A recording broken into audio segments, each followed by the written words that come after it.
Se você estiver perto de alguém que não trouxe a Bíblia, convida a pessoa para ler com você, Levítico 25, que vai falar do ano sabático e depois vai falar também do ano do jubileu. Diz assim a palavra de Deus: Disse o Senhor a Moisés no monte Sinai: Fala aos filhos de Israel e dize-lhes: Quando tiverdes entrado na terra que eu vos dou, a terra guardará um sábado ao Senhor. 6 anos semearás a tua terra, e 6 anos podarás a sua vinha e colherás os seus frutos. No 7º ano, porém, a terra terá o seu sábado de descanso, num sábado ao Senhor. Não semearás o teu campo, nem podarás a tua vinha. O que nascer de si mesmo da tua seara, não podada, não colherás. Ano de descanso solene será para a terra. Os frutos da terra em descanso, porém, vos será por alimento a ti, ao teu servo, à tua serva, ao teu empregado e ao teu estrangeiro que peregrina contigo, como também ao teu gado e aos animais que estão na tua terra. Todos os seus produtos servirão de alimento. Contará 7 semanas de anos, 7 vezes 7 anos, de maneira que os dias das 7 semanas de anos serão 49 anos. Então, no 7º mês, aos 10 do mês, fará soar fortemente a trombeta. No dia da expiação, fareis passar a trombeta por toda a vossa terra. Santificareis o 50º ano e proclamareis liberdade na terra a todos os seus moradores. Ano de jubileu vos será. Cada um de vós retornará à sua propriedade e cada um voltará à sua família. O 50º ano vos será jubileu. Não semeareis, nem cegareis o que nele nascer de si mesmo, nem colhereis uvas das vinhas não podadas, pois é jubileu. Santo será para vós, o produto do campo comereis. Neste ano de jubileu, tornareis cada um a sua propriedade. Se venderes alguma terra ao teu próximo, ou a comprares de teu próximo, não vos explorareis uns aos outros. De acordo com o número de anos de anos decorridos desde o jubileu, comprarás de teu próximo, e de acordo com o número de anos de colheita, ele venderá para ti. Se os anos forem muitos, aumentarás o preço, e sendo poucos, abaixarás o preço, porque de acordo com o número de colheitas é que ele te vende. Ninguém explore seu próximo, mas tema ao Senhor. Eu sou o Senhor, o vosso Deus. Observai os meus estatutos, guardai os meus juízos e cumpri-os, assim habitareis seguros na terra. Então a terra dará o seu fruto, e comereis fartamente, e nela habitareis seguros. Se disserdes: que comeremos no 7º ano, visto que não havemos de semear, nem colher o nosso produto, eu enviarei a minha bênção sobre vós no 6º ano, para que dê fruto por 3 anos. No 8º ano semeareis, e comereis da colheita anterior até o 9º ano, até que venha a colheita nova, comereis da antiga. A terra não será vendida perpetuamente, porque a terra é minha, e vós estáis comigo como estrangeiros e peregrinos. Portanto, em toda a terra em que tiverdes propriedade, dareis resgate à terra. Se teu irmão se tornar pobre e vender alguma parte das suas propriedades, então virá o seu resgatador, seu parente, e resgatará o que seu irmão vendeu. Se alguém não tiver resgatador, mas conseguir o bastante para o seu resgate, contará os anos desde a sua venda, e o que ficar restituirá ao homem a quem vendeu, e retomará a sua propriedade. Se, porém, os seus bens, os seus recursos não lhe permitirem reavê-la, a que for vendida ficará em poder do comprador até o ano do jubileu. No ano do jubileu será liberada e tornará a sua propriedade. Se alguém vender uma casa de moradia em cidade murada, poderá resgatá-la dentro de 1 ano a contar da sua venda. Durante 1 ano será lícito o seu resgate.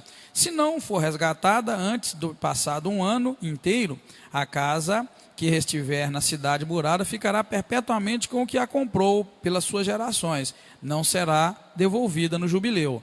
As casas das aldeias não muradas em redor, porém, serão estimadas como os campos da terra. Para elas haverá resgate e serão devolvidas no jubileu. Quanto às cidades dos levitas, as casas das cidades que lhes pertencem, têm os levitas direito perpétuo de resgate. Se é um levita que faz o resgate, a casa comprada e a cidade da sua propriedade serão devolvidos no jubileu, porque a casa das cidades dos levitas são a sua propriedade no meio dos filhos de Israel. O campo ao redor das suas cidades, porém, não se venderá, é a sua propriedade permanente.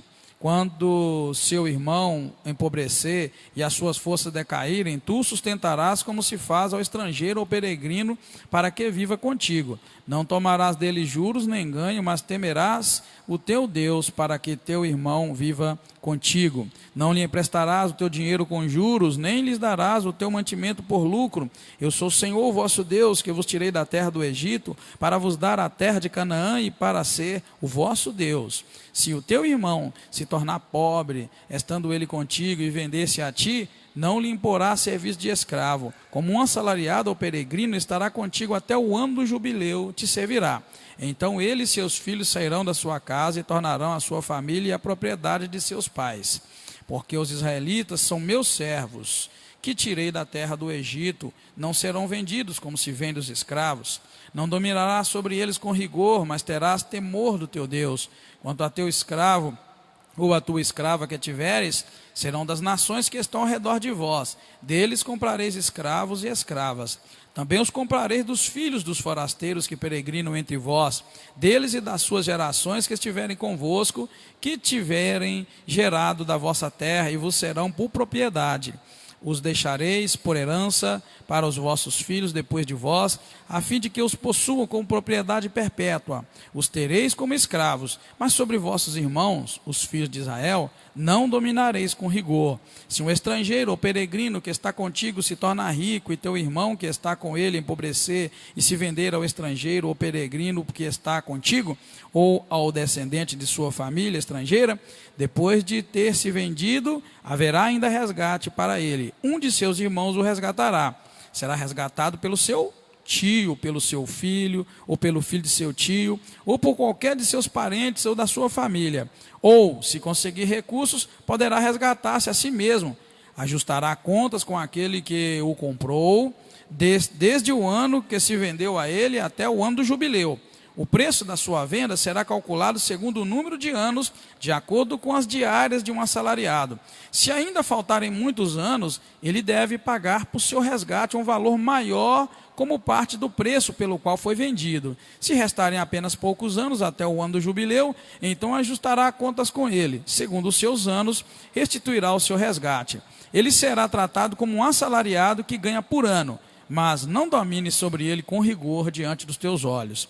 Se por nenhum dessas formas for resgatado, será libertado no ano do jubileu, ele e seus filhos com ele. Pois os filhos de Israel só a mim me pertencem como servos. São os meus servos que tirei da terra do Egito. Eu sou o Senhor, o vosso Deus. Amém? Vamos orar mais uma vez? Pai, muito obrigado, bendito é o teu nome. Eu te agradeço muito por este dia, por tudo que nós fizemos neste dia, Pai. Muito obrigado, guarda-nos, abra nossa mente, o nosso coração e nos ajuda a meditar na palavra do Senhor. Eis-nos aqui, querendo ouvir os ensinamentos do Senhor para a nossa vida. Te agradeço e peço que o Senhor nos fale e que seja repreendido todo o pensamento contrário à tua vontade, que somente a vontade do Senhor prevaleça aqui neste lugar. Bendito é o Senhor. Mais uma vez nós te agradecemos. Em nome do Senhor Jesus Cristo. Amém. Pode sentar, queridos. Bem, capítulo por capítulo da Bíblia, já estamos em Levítico 25. E como eu disse, esse texto vai trazer dois assuntos básicos, que é o ano sabático e o ano do jubileu. Nós vamos ver, falando do ano sabático, do versículo 1 ao 7, e depois do 8 até o 55, vai falar do ano do jubileu. Lembrando que a Bíblia está trazendo para nós, no livro de Levítico, até o capítulo 27, nós estamos ouvindo sobre a prática da santidade. Deus está orientando o povo de Israel como agir de maneira santa lá quando eles possuírem a terra prometida. Na semana passada, o assunto nosso foi a lei acerca das lâmpadas, que Deus queria que ficasse aceso continuamente na presença do Senhor, e ali também foi falado dos pães sem fermento, dos 12 pães ou 12 bolos, como diz o versículo 5, e depois a partir do versículo 10, nós vimos na semana passada sobre a blasfêmia que deveria ser castigada. Qualquer pessoa que blasfemasse do nome de Deus, ela deveria ser castigada. E o castigo ali era muito severo, a pessoa deveria ser apedrejada. E mais embaixo, nós vamos ver o Senhor dar uma indicação pesada, que deveria ser tratado ali em Levítico, olho por olho, dente por dente. Quem matasse deveria ser morto. E aí eu contrapus isto com Mateus e com o Novo Testamento, em que Jesus pega esta palavra, ouviste o que foi dito, olho por olho, dente por dente. Aí Jesus vem, pá, mas eu digo vocês, que o homem não deve fazer isso mais. Né? E eu vi que depois, hoje, pelo menos no grupo da juventude, eles trouxeram esse assunto de volta e cada um começou a dar ali a sua opinião, o seu parecer. Mas o que importa não é a minha opinião nem a de ninguém. Importa é que a Bíblia fala.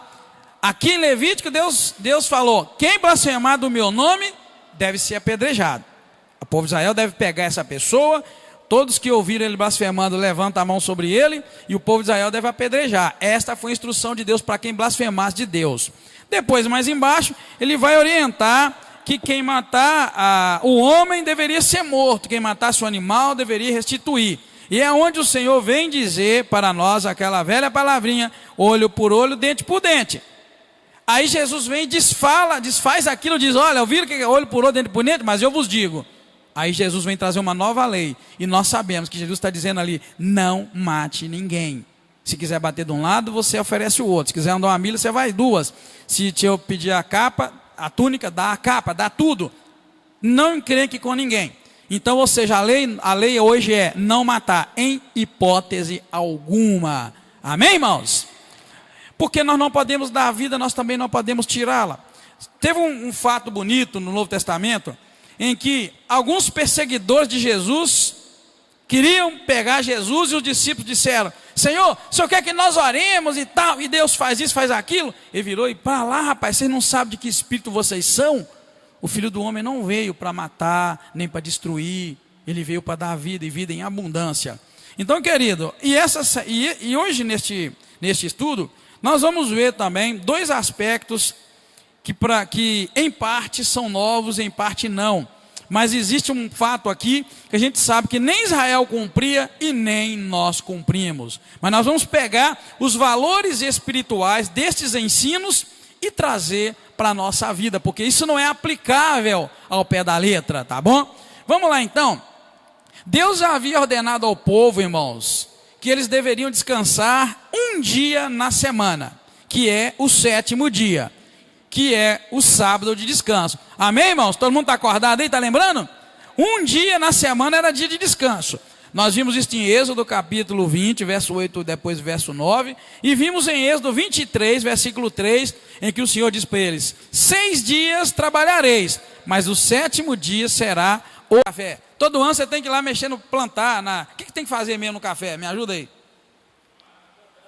Hein? Podar? Tem poda? Não, né? Pois é isso que Deus está falando. Você vai plantar, você vai mexer no seu cafezal 6 anos. Mas no 7º ano, nem podar você pode. Vai, larga que tem para lá. Veja, querido, como é que Deus é incrível. Primeiro, Deus trabalha 6 dias para criar o mundo e todas as coisas. No 7º ele descansa. Depois ele fala para o povo de Israel, olha, vocês vão trabalhar 6 dias, vão descansar o 7º. Agora ele fala, ó, eu também quero que a terra descansa no 7º ano. Agora, vamos ser sinceros. Quem já viu uma terra cansada? Onde eu moro é cansado, já viu? A terra onde eu moro, meu irmão, você pode plantar couve, você pode plantar o que você quiser. Eles acabaram com a terra. Tem uns eucaliptos lá bonitos, você olha aquilo e fala, nossa, que beleza, só aquilo. Você pode tentar plantar, misericórdia. Você vê que a terra não tem liga nela, ela não tem vida. Então o que Deus estava prevendo? Que esse povo precisa aprender a trabalhar na terra, explora a terra, mas descansa a terra. Explora o seu corpo, mas descansa o seu corpo também. Está vendo, irmão? Os princípios de Deus para nós. Mas vamos andar, porque hoje tem um punhado de versículos, apesar que o assunto é praticamente esses dois. Aí, em seguida, Deus vai dar instrução quanto ao ano do jubileu. Está vendo? A partir do versículo 8 você vai ouvir Deus falando do ano do jubileu. Jubileu, a gente comemora de quantos anos? Aí não precisa não, já pus ali, agora fica fácil, né? Bem, vamos lá. Deus dá instruções quanto ao ano do jubileu. Ano em que se deveria proclamar liberdade na terra a todos os moradores. Este ano, irmãos, deveria ser o primeiro ano subsequente, após a soma de 7 vezes 7 anos, e ele deveria coincidir com o dia da expiação. Você vai encontrar isso aí na palavra de Deus. Contarás 7 semanas de anos, 7 vezes 7, de maneira que os dias das 7 semanas de anos serão 49 anos. Então, no 7º mês, aos 10 do mês, fará soar a trombeta. No dia da expiação, fareis passar a trombeta por toda a vossa terra. Lembrando que nós vimos que o dia da expiação está cá no capítulo 23, versículo 6, onde o Senhor já havia dito que o dia 10 desse 7º mês será o dia da expiação. Então, querido, veja bem, 7 vezes 7, 49. Então, durante os 49 anos, o povo já entrava na expectativa de que quando fizesse 50 anos, seria o ano do jubileu sobre a terra. E esse ano seria um ano em que eles deveriam proclamar liberdade na terra a todos os moradores da terra. Quem leu o capítulo 25 em casa? Para quem leu vai ficar muito fácil o que eu vou falar, mas para quem não leu não vai. Mas eu vou falar e depois você vai conferir lá na sua casa. E é claro que na semana que vem o vídeo vai estar lá. Semana que vem não, talvez amanhã a gente já coloca o vídeo que está gravando para você acompanhar lendo a sua Bíblia. Por quê? Para quem leu vai ficar fácil, para quem leu não vai. Porque ele vai falar de alguns detalhes ali que você precisa, tipo agora, somar 49 anos, tinha que dar o 50º ano, cair exatamente no dia de expiação que Deus havia ordenado para eles. Bem, o 50º ano, que é o ano do jubileu, seria aquele ano em que eles não iam semear, nem cegar, nem colher as uvas, e também nesse 50º ano, cada um retornaria à sua propriedade e retornaria à sua família. Era um ano de festa em Israel. Quem era escravo já ia ser livre se tivesse comprado a sua liberdade, ou não. Era o ano do jubileu. Era um ano em que as propriedades vendidas, que não foram resgatadas, seriam devolvidas aos seus donos originais. Em outras palavras, se eu comprasse a terra de alguém, esse ano a terra deveria ser devolvida para o dono dela. Essa é a lei de Deus para Israel. Agora vamos discutir rapidinho. Por que será que Deus pôs isso? Pelo seu entendimento. Pelo seu entendimento da Bíblia. Para e pensa. Depois então lá na frente não posso falar agora também, não tem problema não. Para e pensa. Nós estamos onde agora? Nós, o povo de Israel. Na prática lá nós estamos onde? Caminhando. Veja bem, nós estávamos saindo lá do Egito, né? Saímos da escravidão do Egito. Acompanhe a leitura desse jeito que você vai imaginar. O povo estava para entrar na terra prometida. Para entrar. Nós estamos agarrados nas instruções antes de entrar. Ou seja, Deus foi dando um estudo, um treinamento, vamos chamar assim.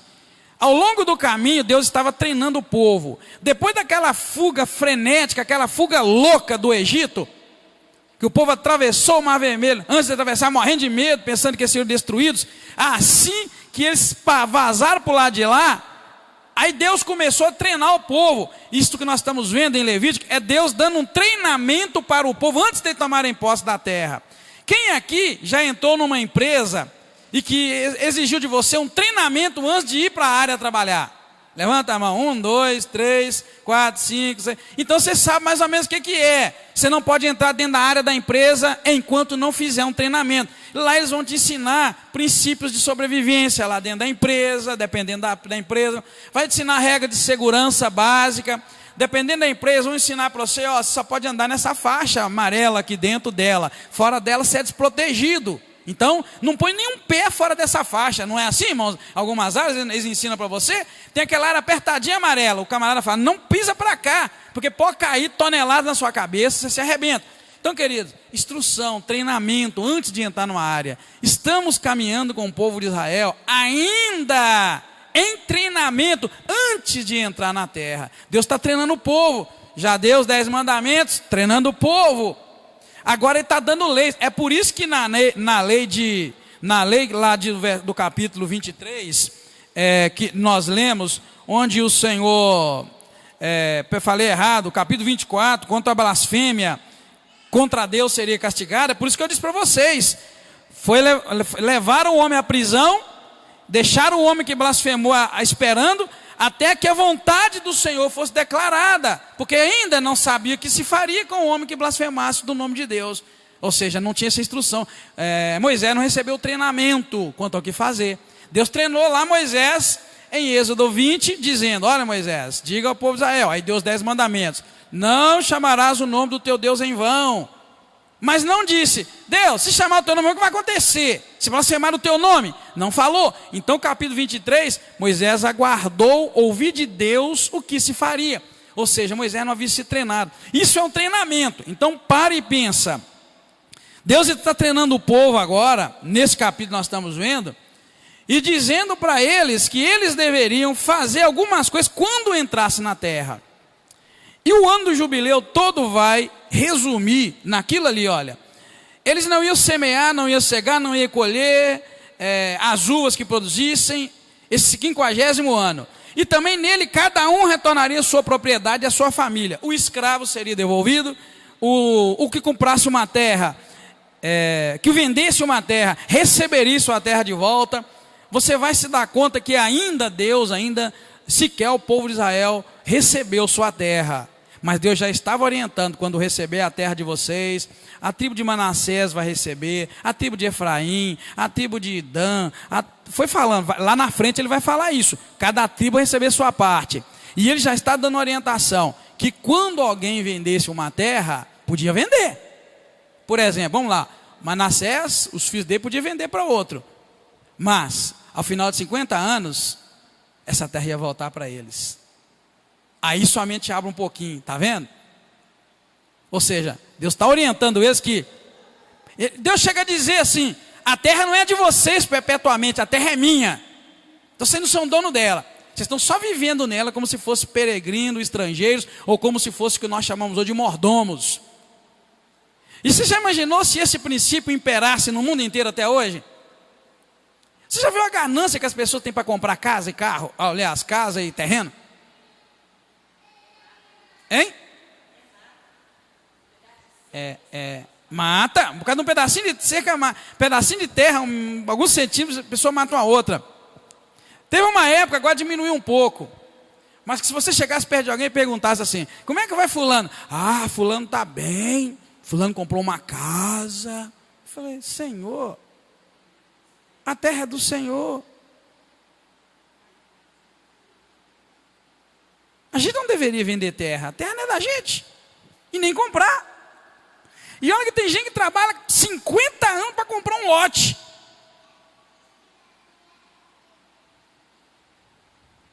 Existe uma doença por terra que eu até preocupo.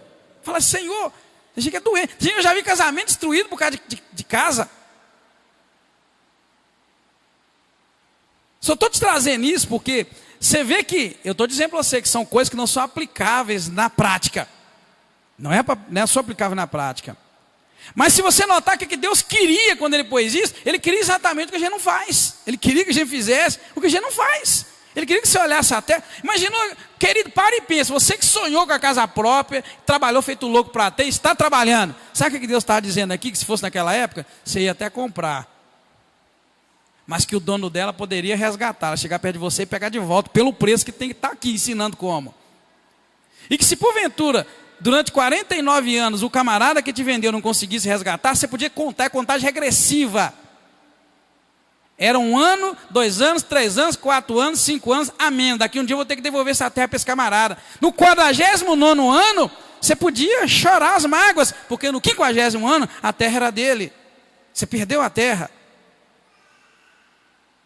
Esse é o princípio de Deus.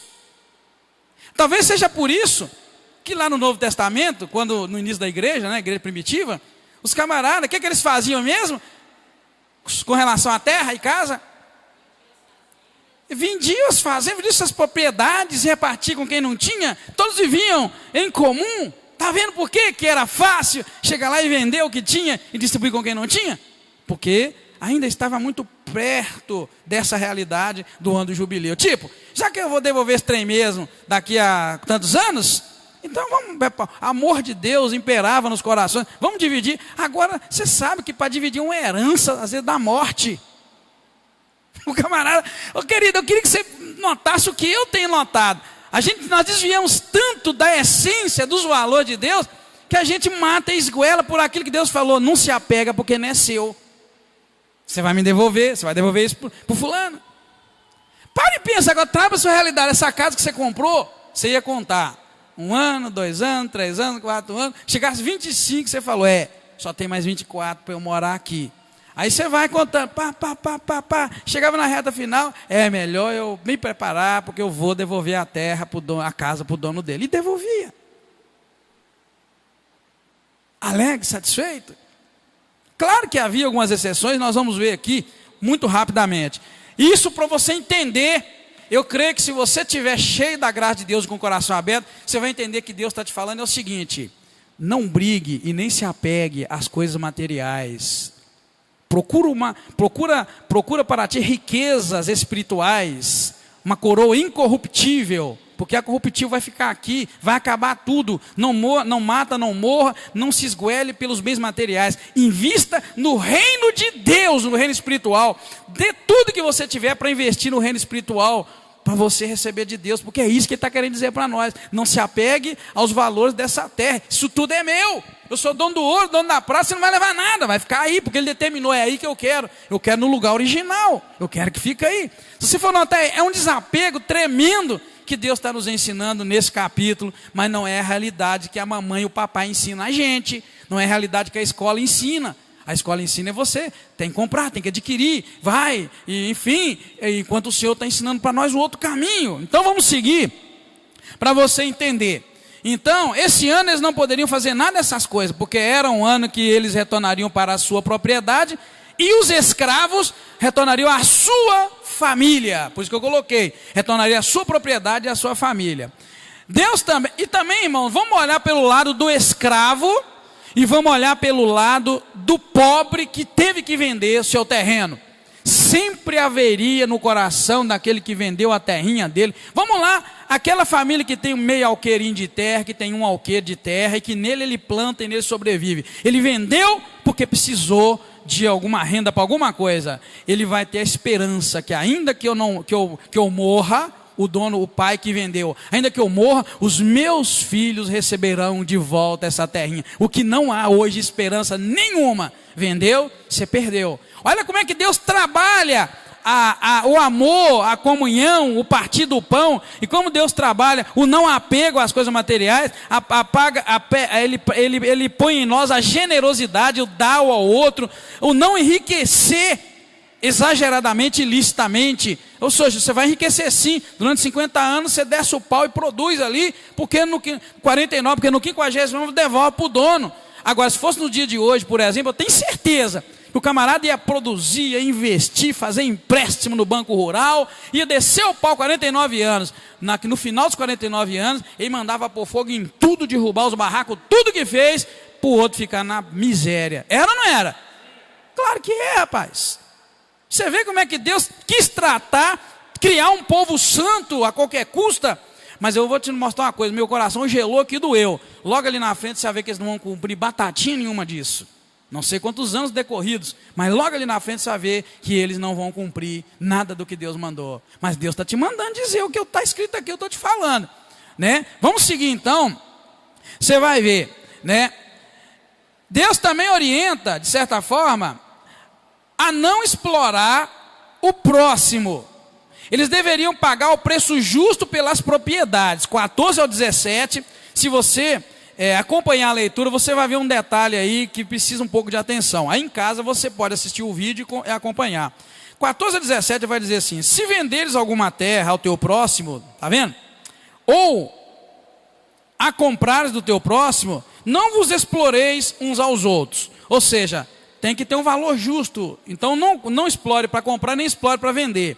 De acordo com o número de anos, dos anos decorridos desde o jubileu, comprarás de teu próximo. E de acordo com o número dos anos de colheita, ele venderá a ti.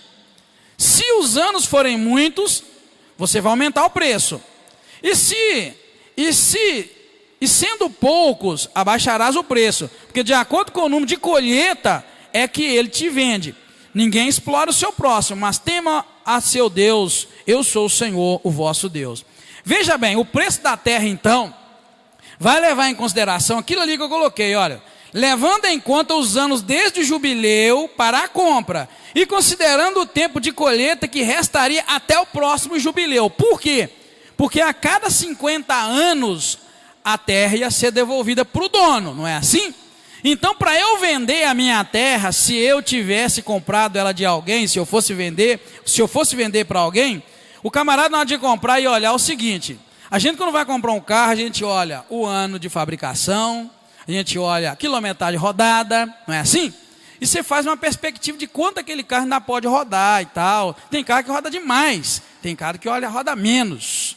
E eu fiquei sabendo que um carro desse o meu cunhado andou num táxi que tinha rodado 290 ou 299 mil, sem dar mecânica nenhuma. Eu fiquei muito feliz. Opa, o meu está com 170, então eu tenho um punhado de chão para rodar ainda, cuidando do carro direitinho. Mas tem carro que não chega a 100, te dá um trabalhão. Então, o que está dizendo a Bíblia para nós aqui? Que quando você fosse comprar uma terra, presta atenção, se venderes alguma terra ao teu próximo, ou comprares ao teu próximo, não explore, verso 14. O 15, de acordo com os anos decorridos desde o jubileu, você compra. Ou seja, o jubileu foi agora, você vai contar quantos anos se passaram desde o jubileu para você comprar. E de acordo com o número dos anos de colheita, os anos de colheita seriam o quê? Os anos que você colheria até o próximo jubileu. Se tivesse fechando o jubileu, faltando 3 anos para o jubileu, a terra ia valer muito ou pouco? Pouco. Se tivesse faltando 49 anos, valia muito. Se tivesse faltando 25, valia muito. Mas se tivesse beirando o jubileu, ela valia pouco. Então, era assim que era calculado o preço de uma terra. Não era só chegar e comprar a terra, porque igual nós olhamos hoje se a terra tem água, né, se a terra é produtiva, né, se a terra é uma terra boa qualidade, sem muita pedra, e a gente vai avaliando para comprar. Lá, além de certos fatores, a Bíblia está orientando, de acordo com os anos do jubileu. Próximo do jubileu, a terra ia colher pouco, ia ter que devolver ela para o dono, então ela vale pouco. Longe do jubileu, ela vale muito, porque ela está longe de ser devolvida ao dono e você poderia colher muito. Então essas são as considerações com relação a não explorar uns aos outros, que a palavra de Deus orienta. Agora, existe uma outra orientação, também no versículo 18, 19, nós já vimos o 17 que Deus fala para não explorar, que era a garantia de segurança e fartura, se eles observassem esses estatutos. Quais estatutos? O do ano sabático, que era aquele ano que você não podia mexer na terra. 2 anos sabáticos, na verdade. Vamos ser sinceros, dentro de um jubileu, teriam 7 anos sabáticos, 7 vezes 7, 49. Então, dentro de um jubileu, dentro de 50 anos que o camarada fosse proprietário de uma terra, ele ia ter que ficar 7 anos sem poder pôr a mão na terra. Mas o que Deus está garantindo ali no versículo 18, 19, depois eu vou ler com vocês detalhadamente, é que se eles fossem fiéis e parasse de produzir no 7º ano como ele pediu, ele ia operar um milagre tão grande, tão grande, tão grande, está escrito ali assim, que no ano em que eles não plantassem, Deus ia enviar uma bênção tão grande no ano anterior para produzir por 3 anos. Ou seja, no 6º ano, se eles fossem obedientes, no 6º ano Deus ia fazer a terra produzir por 3 anos, para que a terra ficasse, para que eles comessem a produção do 6º ano no 6º ano, para que no 7º ano que não pudesse fazer nada, eles comessem ainda do 6º ano, e para que no 8º ano que eles iam voltar a trabalhar na terra, eles ainda comessem do 6º ano.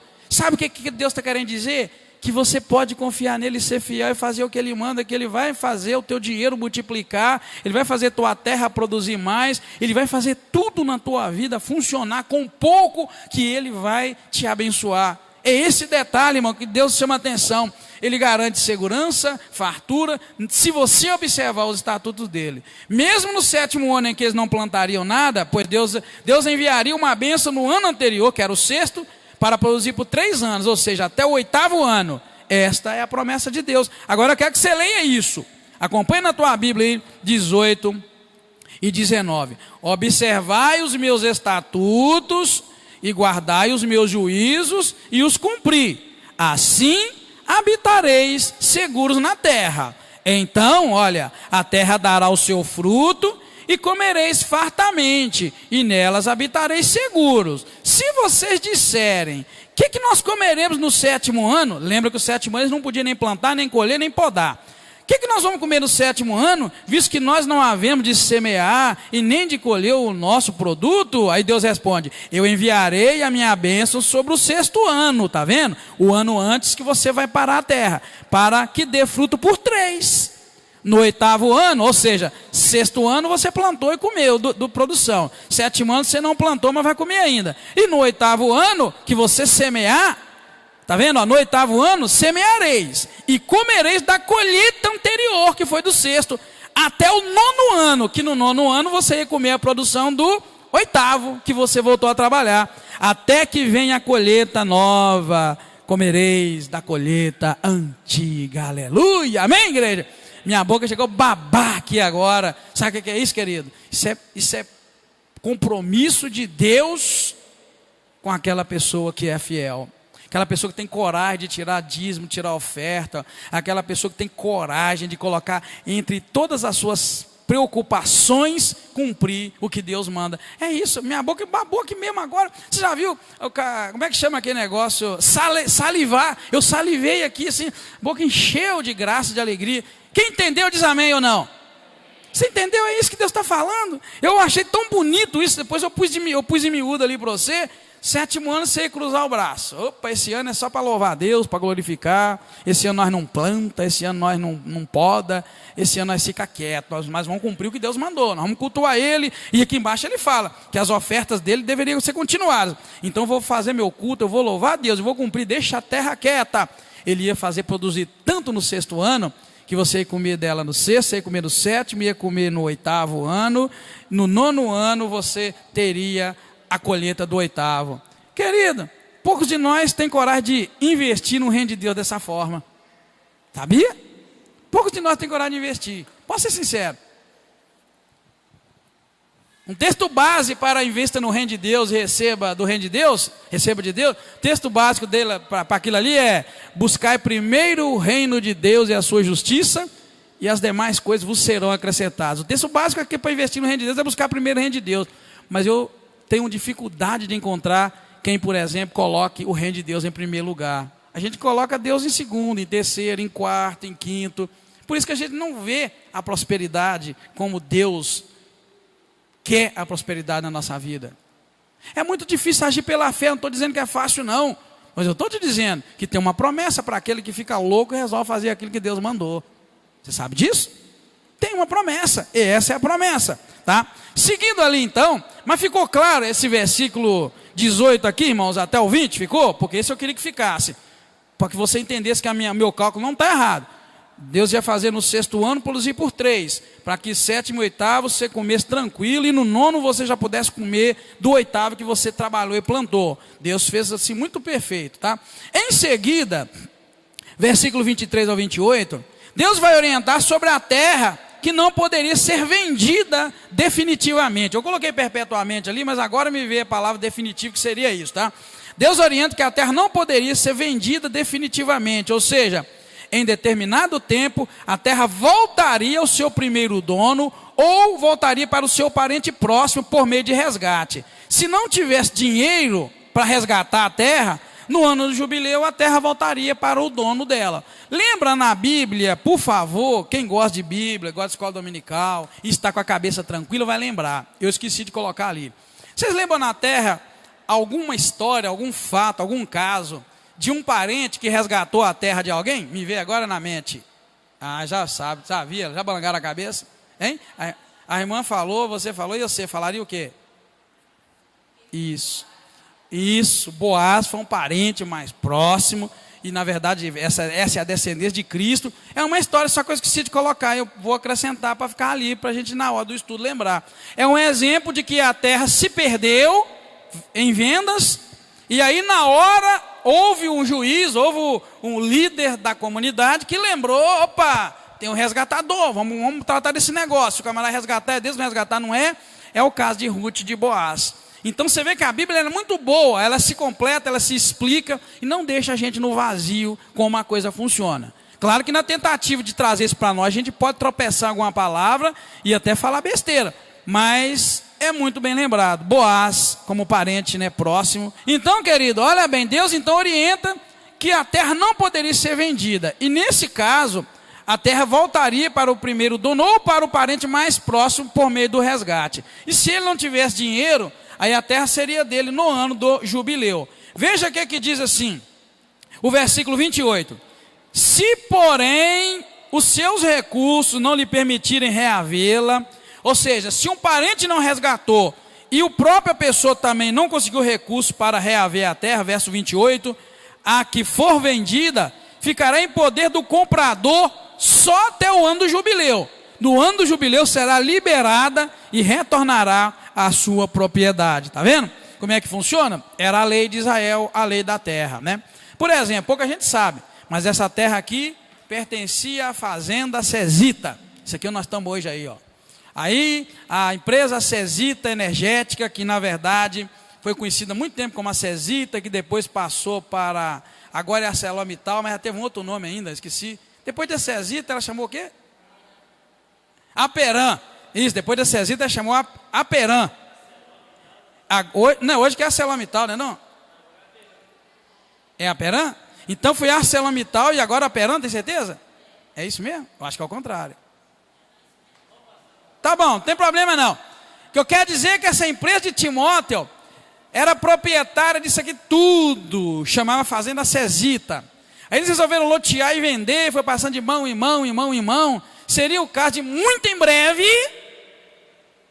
voltar para o camaradinha lá. Porque Patinho já tem quantos anos? 50 e quanto? 54? Então talvez já teria chegado no ano do jubileu, que eu não sei o ano que vendeu aqui. Eu só sei que essa aqui pertencia, porque foi eu que fiz como é que chama? Eu que fiz a escritura desse imóvel de lá, ó. E foi um rolo danado chegar até no dono. Então, tá entendendo? Seria isso. Exploramos aqui durante 50 anos, agora é hora de voltar para o primeiro dono lá e tal. Tá bom? Então, irmãos, aqui está dizendo que voltaria a terra para o seu dono original, mesmo que ele não tivesse dinheiro para resgatar. Agora, nós cantamos um hino bonito aqui hoje. Lembrei. Eis a escrava resgatada. Viu? Foi antes que pediu, não sei se alguém pediu. Está vendo?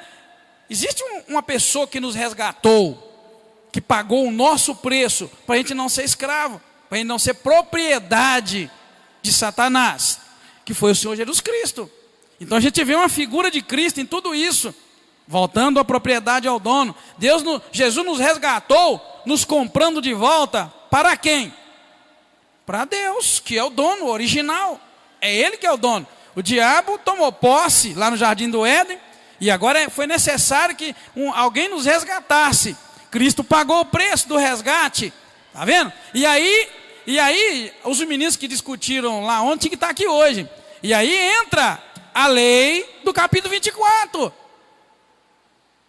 Homem por homem, olho por olho. Cristo pagou ainda debaixo da lei. Depois é que ele anunciou para nós que o trem mudaria, mas com ele foi olho por olho. O diabo matou, ele foi, assumiu o meu pecado, o seu pecado, e ele deu a própria vida, um homem morrendo por todos os homens pela humanidade. Ele deu a vida dele, resgatando a nossa vida. Viu como é que a coisa é bonita? Então ele pagou o preço por nós na cruz do Calvário, porque a lei exigia, além do sacrifício pelo pecado do cordeiro, ele se ofereceu como cordeiro também. Então você vê que a lei foi cumprida em Cristo. Até um hino que a gente cantava, que é um texto da Bíblia, que diz: porque o fim da lei é Cristo, para a justiça de todo aquele que crê. O fim da lei é Ele. O debate foi muito grande sobre isso. O fim da lei é Cristo, morreu em Cristo. Ele consumou, foi consumado em Cristo Jesus a lei, e Ele cumpriu todas as exigências da lei, para que nós fôssemos resgatados nele, para a glória do Senhor. Então, irmãos, Deus então coloca uma regra para as propriedades das cidades muradas. Ou seja, todas as propriedades tinham um tratamento, mas já as propriedades que estavam nas cidades muradas, existe uma diferença que o versículo 29 vai dizer para nós. Olha o que diz: se alguém vender uma casa de moradia em cidade murada, poderá resgatá-la dentro de 1 ano a decorrer da venda. Durante 1 ano será lícito o seu resgate. A venda de uma propriedade que estava dentro de uma cidade cercada, murada, vamos chamar de uma área urbana, estava ali, aquele aglomerado de cidades. Aquela propriedade poderia se resgatar dentro de 1 ano. O dono tinha 1 ano de prazo para ir lá e resgatar a cidade. Mas era lícito resgatar. Mas se ela não fosse resgatada durante 1 ano inteiro, aí a casa que estiver na cidade murada ficará perpetuamente com o seu comprador pelas suas gerações. Não será devolvida no jubileu. Bem, a Bíblia não esclarece por que toda propriedade que fosse vendida poderia ser resgatada, e que se ela não fosse resgatada no 50º ano, o dono teria ela de volta. Mas a Bíblia não esclarece por que a que estava dentro da cidade murada, fortificada, cercada, uma área urbana, tinha 1 ano para o resgate, e se o camarada não fosse em 1 ano resgatar, perdeu a propriedade. Não dá para entender, né? Eu estou procurando e vou procurar mais, e o Google vai ajudar. Eu não pude ir atrás, mas eu quero ir, para a gente chegar numa explicação lógica. Mas a verdade é que era essa, tá vendo? 1 ano seria, 1 ano poderia resgatar. Depois disso, essa seria propriedade definitiva do comprador, sem chance de resgate. É o que está dizendo aqui, olha, verso 30, última frase: não será devolvida no jubileu, tá? Não será devolvida no ano de jubileu, não será. Aqui está dizendo que ela não seria devolvida. Não resgatou? Não seria devolvida, está vendo? Ela ficará perpetuamente com o que a comprou, diz a palavra, pelas suas gerações. Acabou, perdeu, vai seguir para o dono e vai embora, Ele está dizendo aqui que a propriedade lá rural era produtiva, né? Produzia, se aplicava às leis de plantar e colher. Já a cidade, como é que fala? A área urbana não, mas na verdade tinha. Era comum que as casas tivessem sua área de produção, sua vinha plantada. Então era comum ter. Historicamente sim tinha. Cada propriedade tinha horta, a palavra certa é horta. Tinha sua área de produção que a pessoa dela tirava o seu sustento. Então quando a gente fala uma área urbana, não é uma área urbana igual a gente tem hoje. Seria os novos condomínios que estão surgindo. Chácara, chacramento. Você entra lá, tem uma porteira para você entrar, e lá dentro tem um punhado de chácara de 1.500, 2.000 metros, o camarada ali planta, produz. Mas é uma boa pensar nisso, porque, né, por causa da questão da produtividade. Mas aqui simplesmente está dizendo isso, que ela não seria devolvida, seria propriedade perpétua. Eu vi uma leitura muito rápida, mas rápida mesmo, então nem queria passar por você, mas já que, né, aguçou ali como é que fala? Ao pensar, o que eu vi? Eu vi, mas eu quero buscar isso a fundo, é que na verdade você pode notar que, ao contrário do que você levou para o lado da terra para produzir, mas ao contrário disso é na área urbana que as riquezas são grandes, enormes. Você vê num lote de terra de 450 metros quadrados, igual no Caravelas, o camarada faz muito mais dinheiro do que em muitos alqueires de terra na área rural. Porque a área urbana ela é muito mais cara o metro quadrado do que na área rural. Então o que eu vi lá? Eu vi lá que talvez seja o próprio Deus defendendo essas pessoas que comprariam uma terra pequena numa cidade fortificada, cercada, que seria a área urbana, e ali produziria milhões, né? Produziria milhões. Mas vamos ser sinceros, né? A Arminda mesmo trabalha lá na área, mais a irmã Laodiceia, com um camarada que faz isso. Ele pega uma área urbana pequena, 1.000 metros quadrados, ele pega e faz milhões. Quanto é aquele apartamentinho mesmo lá que ele vai vender cada um? 300 mil? Ele vai vender. Quantos apartamentinhos desses 600 mil tem no prédio lá? Então tá, ele é 1.000 e quantos metros quadrados a área, você lembra? Pois é, mas vamos lá, vamos ser sinceros. É mesmo, a gente não sabe que não é um quarteirão inteiro. Então o que o camarada não faz com 1.000 metros quadrados? Ele vai vender 27 apartamentos, está calculando aí, irmão? 27 apartamentos vezes 600 mil, 27 vezes 600. 1, 2, 3, 4, 16 milhões e 200 que ele vai fazer numa área de, vamos pôr lá 1.000 metros quadrados, 1.500 metros, não chega, deve não chegar a isso tudo não, porque é uma área urbana lá, aqui dentro de Patinga. Então você está entendendo? Aí os estudiosos lá, os camaradas curiosos e que eu quero entrar dentro disso, olhou que Deus é justo em tudo. Não sei se vocês notaram como é que Deus é justo, amém, irmãos?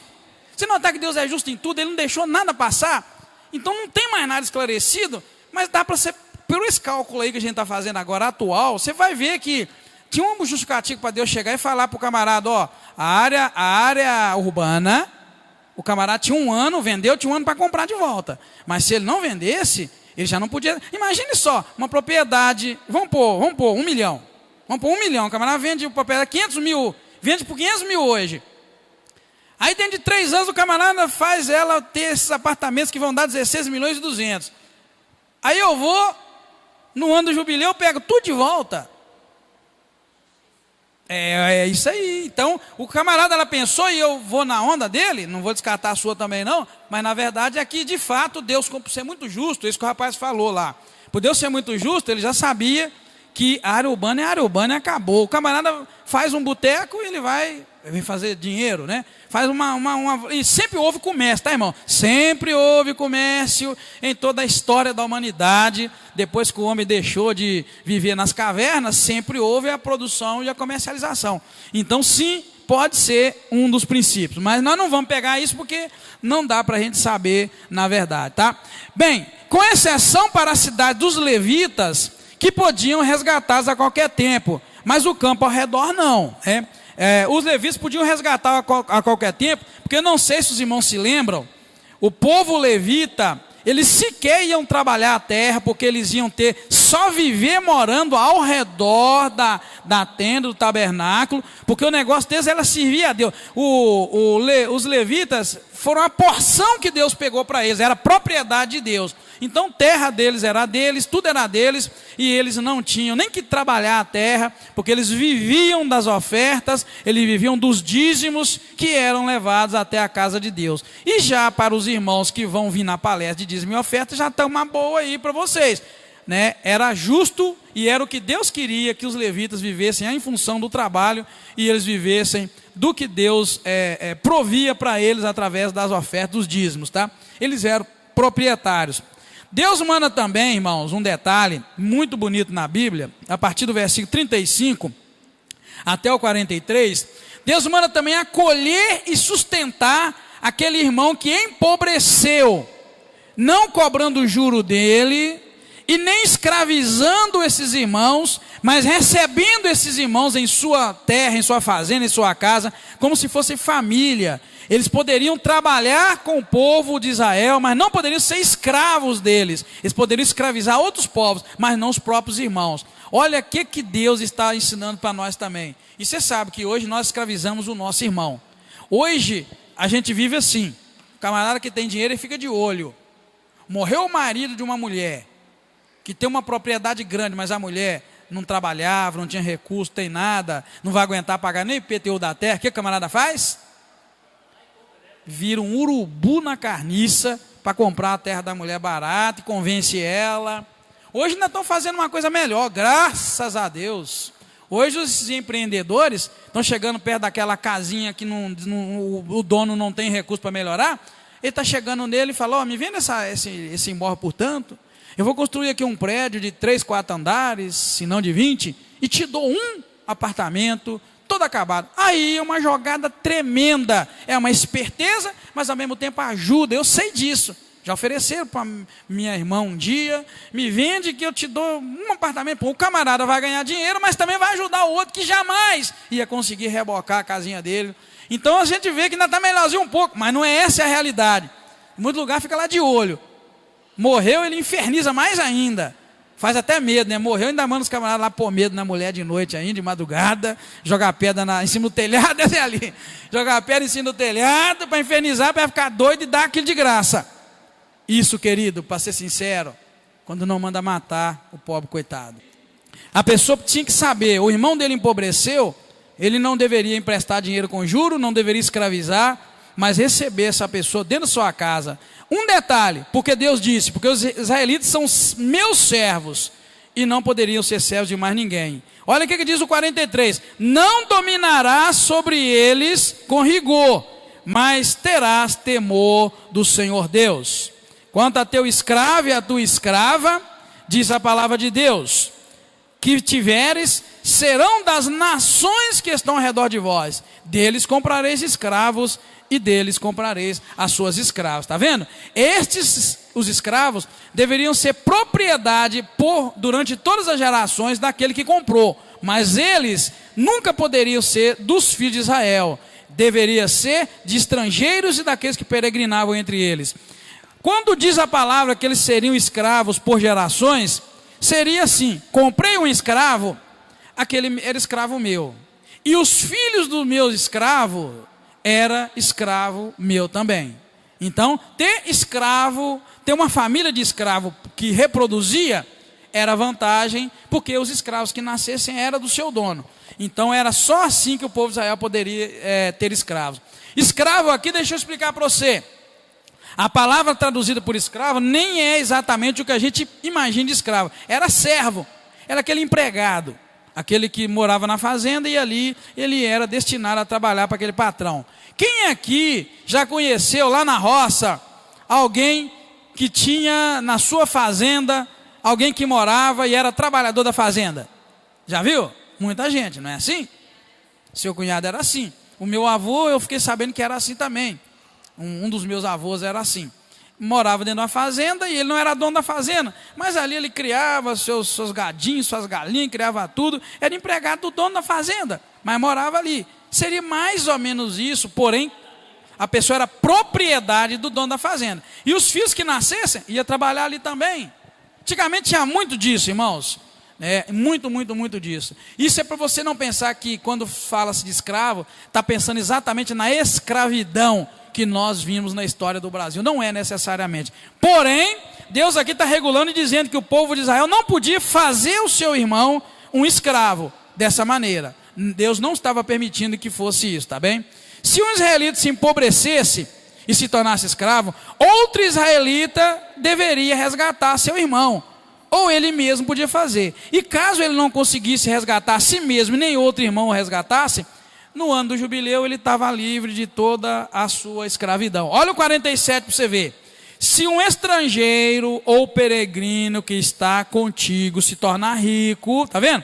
Olha, se um estrangeiro ou peregrino ficar rico, e o teu irmão que está contigo empobrecer, e o teu irmão que ficou pobre se vender ao estrangeiro ou peregrino que está contigo, ou ao descendente da família daquele estrangeiro que ficou rico, depois de ter se vendido, haverá ainda resgate por ele, tá vendo? Um de seus irmãos o resgatará. Será resgatado pelo seu tio, pelo filho do seu tio, ou qualquer um de seus parentes ou da sua família. Ou se conseguir os seus recursos, ele poderá resgatar a si mesmo.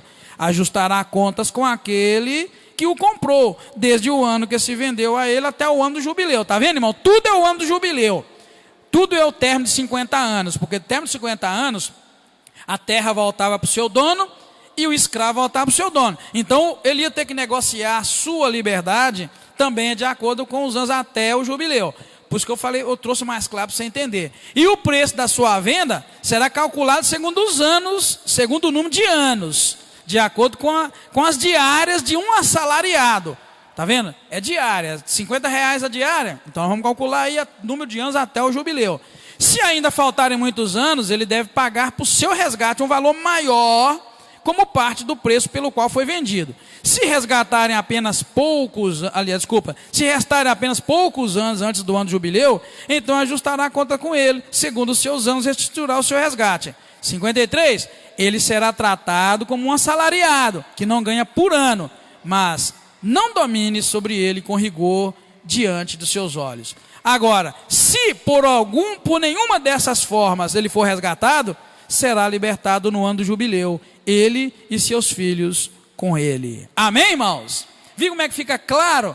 Então ele seria livre no ano do jubileu. Já imaginou, o camarada é escravo, ele vai e se vende, e depois chega num ponto que ele sabe, eu vou ser livre um dia e tal, e isso é a bênção de Deus. Por falar nisso, os meninos aí que gostam de ler Bíblia, você se lembra de um povo que se vendeu a alguém? Lembra?